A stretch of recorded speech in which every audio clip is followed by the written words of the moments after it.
Sign objects have different capabilities than other objects, for example, the shrub object that you worked with in task 1. In order to create a sign, the first task, you're going to copy this object's sgn_1.rwx using the yellow object properties, the yellow cube in the object properties box. Move it forward so that it's not stuck behind the original sign.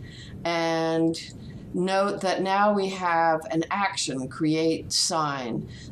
The trigger is create and the command is sign. And that is going to allow one sample sign to show up. If you want, you can change that to my sign because you own this object. And there you have one my sign.